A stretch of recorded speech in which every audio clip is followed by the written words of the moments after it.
It's very important for Polish manufacturers because we provide a lot of components to our partners in Germany, Slovak Republic and Czech Republic, and they are providing cars directly or exporting cars directly to US market. So if there will be any collapse of the market, of the export, that will for sure influence our manufacturers and our export will collapse too. Lumea nu este o junglă, ci trebuie să fie guvernată de echitate și reguli. Statele Unite au impus în mod unilateral tarife suplimentare tuturor partenerilor comerciali, încălcând principiul clauzei națiunii cele mai favorizate din cadrul OMC, promovând astfel ideea de America pe primul loc și America specială, încercând să priveze alte țări de drepturile lor legitime la dezvoltare. Ірраціональні взаємні тарифи були піддані критиці та викликали заходи протидії багатьох сторін у міжнародному співтоваристві. Це дестабілізує світову торгівлю, порушує правила міжнародної торгівлі, завдає шкоди системі багатосторонньої торгівлі і не сприяє глобальному економічному розвитку. Presione tregtare dhe fragmentimin gjeopolitik. Padyshim këto janë dy nga pengesat kryesore për zhvillimin ekonomik global. Të dy këto dukuri ndikojnë shumë negativisht në funksionimin efikas dhe eficient të industrive të ndryshme në nivel global dhe në funksionimin efikas dhe eficient edhe të zgjidhjeve global të furnizimit. I think I've spent $10,000 on it. I have shipments that are now stuck. I'm not going to pay 145% tariff on these products.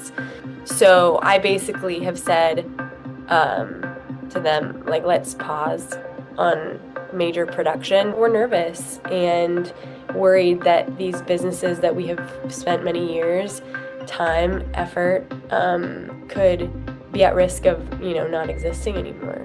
Taxele vamale suplimentare impuse de SUA au efecte negative asupra consumatorilor, prin scumpirea produselor importate și reducerea puterii de cumpărare, afectând în special categoriile vulnerabile.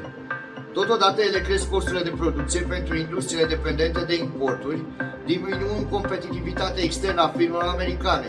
Insomma, in buona sostanza, gli Stati Uniti hanno perso il peso della loro industria. 15 anni fa l'industria manifatturiera negli States valeva il 15%.